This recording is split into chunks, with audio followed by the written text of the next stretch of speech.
Bonjour mes élèves, soyez les bienvenus dans mon canal SVT à la portée.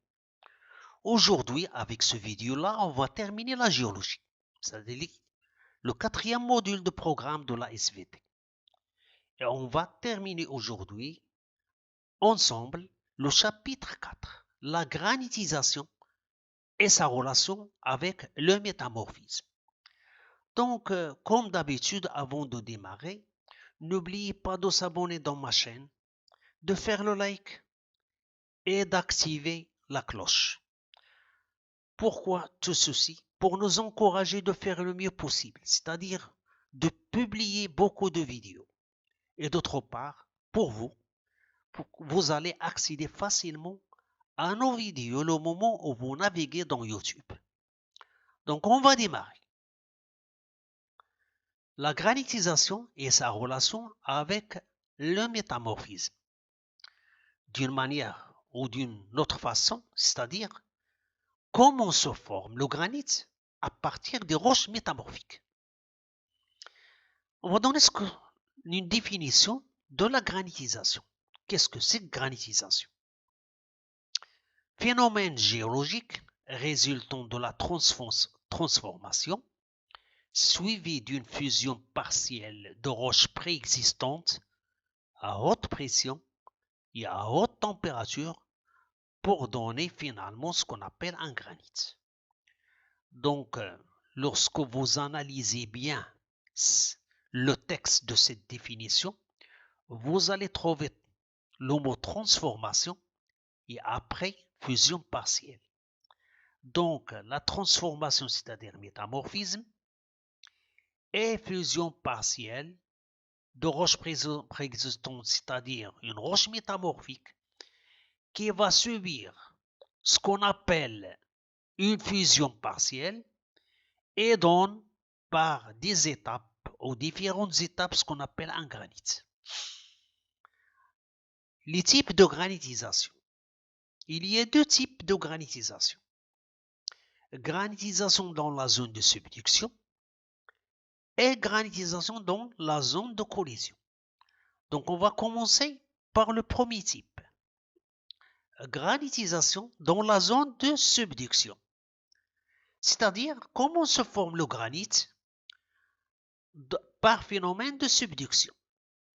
Donc comme vous savez, on a vu ça dans les chaînes de subduction, les chaînes montagneuses de subduction, on a vu qu'une croûte océanique plus dense, plus froide, est glissée sur une plaque continentale moins dense.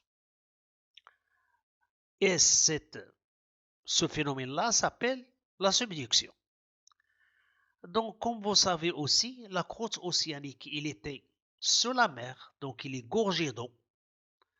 Donc, le moment où il va s'enfuir au-dessus de cette plaque-là, elle va subir ce qu'on appelle un réchauffement et une haute pression et elle va libérer ce qu'on appelle l'eau. La présence de l'eau à proximité de la péridotite de la plaque chevauchante, cette péridotite-là va subir ce qu'on appelle fusion partielle. Donc fusion partielle de quoi? De la péridotite. Comme je vous ai dit dans la définition. Fusion partielle d'une roche préexistante. La fusion de la roche préexistante ici, c'est la péridotite dans les zones de collision. Elle va donner un magma. Ce magma se divise en deux parties. La première partie magmatique va monter rapidement à la surface, se forment des volcans explosifs, c'est-à-dire des volcans andésitiques, et dans des roches d'andésite, ou bien des roches andésitiques. Mais c'est nous qui nous intéresse, nous, aujourd'hui, c'est la deuxième partie magmatique qui monte lentement par les fissures rocheuses et après refroidissement dans des plantons de granit diorite, c'est-à-dire le granit plutonique. Donc, comme vous voyez ici, Voilà la formation d'un granit à partir d'un phénomène de subduction. Par quel processus? Par la fusion partielle de la péridotite. Donc on va étudier la deuxième type de granitisation. Granitisation dans la zone de collision. Lorsqu'on dit collision, ça va nous laisser penser qu'il y a affrontement de deux plaques continentales. Les voilà, plaque A et plaque B. Auparavant, ici, il y a ce qu'on appelle des sédiments qui viennent par les montagnes, soit de la plaque A ou bien la plaque B. Ces sédiments-là, ce sont particulièrement de l'argile. Vous voyez ici, c'est de l'argile.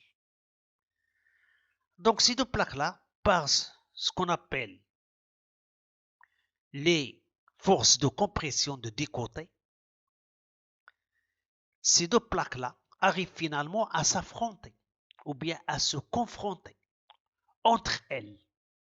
Et l'argile qui est ici va se métamorphiser, c'est-à-dire va subir ce qu'on appelle un métamorphose par élévation de la pression et de la température, type de métamorphisme thermodynamique. Donc, cette argile-là va donner ce qu'on appelle une série métamorphique. La voilà. L'argile, par élévation de pression et de température, c'est-à-dire en profondeur, elle va donner le schiste, puis le mécaschiste, puis l'ornaïs. L'ornaïs, c'est une roche qui représente ou présente le degré maximal de métamorphisme. Donc, ce ornaïs-là, toujours avec élévation de pression et de température, donne un magma. C'est-à-dire qu'il va subir une fusion partielle et donne un magma. Ce magma-là, donc après ça, ce phénomène-là s'appelle l'anatexie. Donc lorsque je vous demande qu'est-ce que c'est que l'anatexie, c'est une fusion partielle d'ornaïs qui va donner un magma. Un magma après refroidissement, il va donner une roche qu'on appelle la migmatite. Donc, comme vous, euh, comme vous savez maintenant, pardon, donc l'argile qui était là va se métamorphiser dans une série métamorphique. L'ornaïs, qui est le degré maximal, c'est une roche qui représente le degré maximal de métamorphisme, va subir ce qu'on appelle une fusion partielle. Ce phénomène-là s'appelle l'anatexie. Ce magma-là, après refroidissement, elle constitue une roche qui s'appelle la migmatite. Cette roche-là, qui est la migmatite, toujours avec élévation de pression de la température,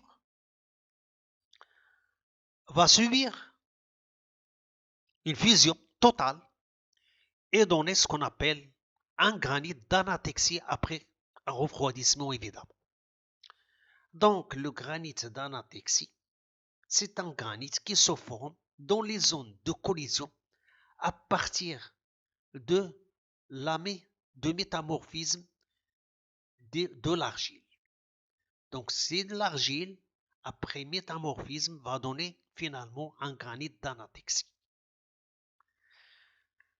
Réchauffement ultérieur de ce granit-là forme un magma qui remonte par les fissures et donne un granit intrusif.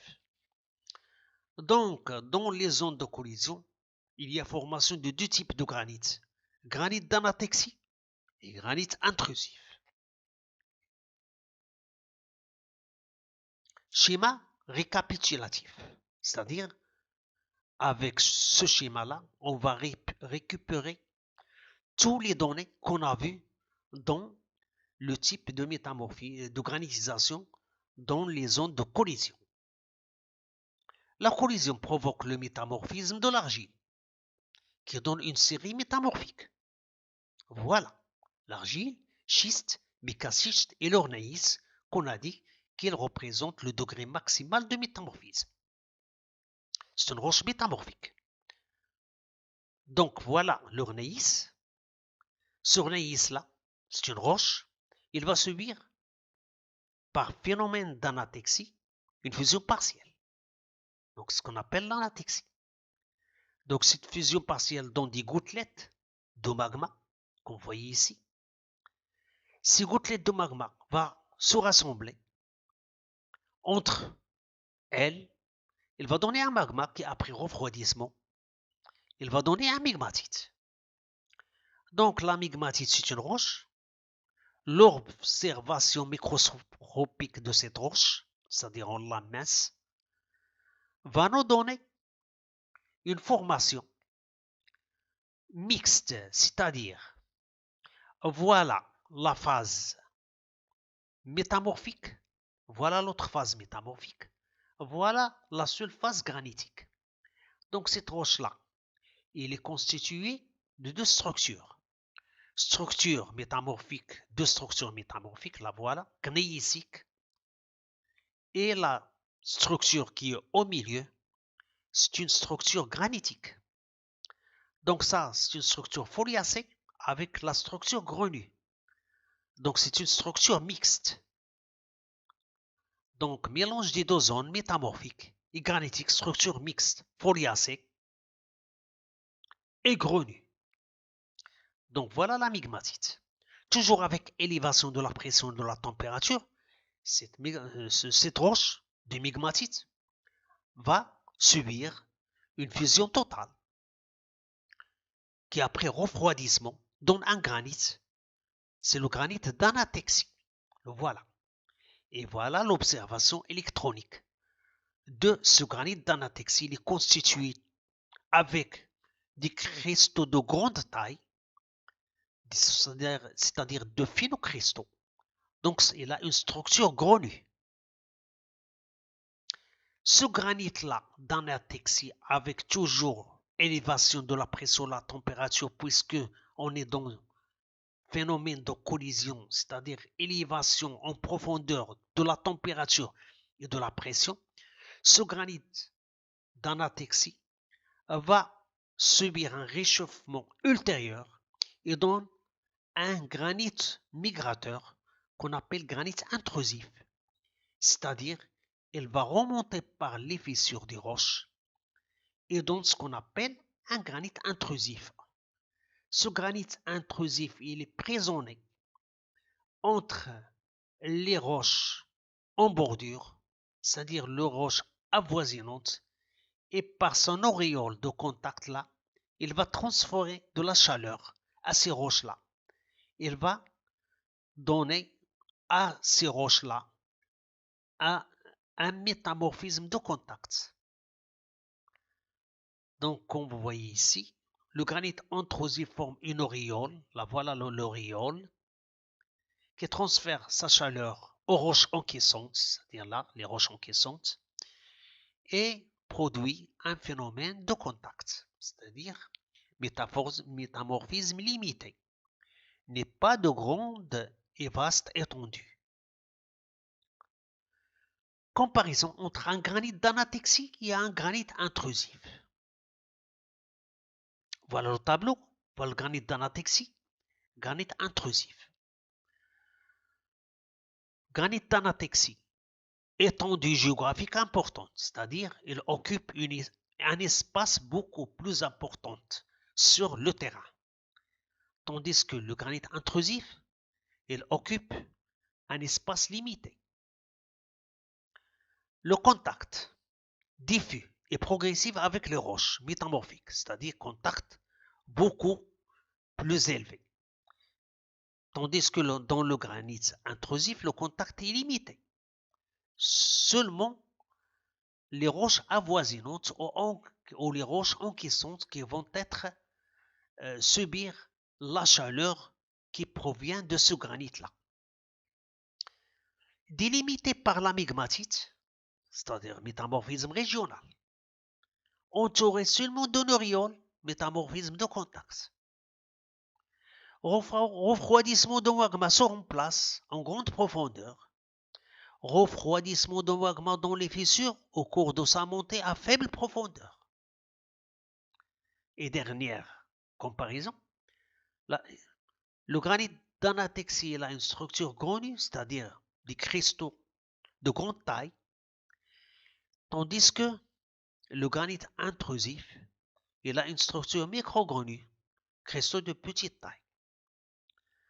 Donc, à bientôt pour un nouveau vidéo.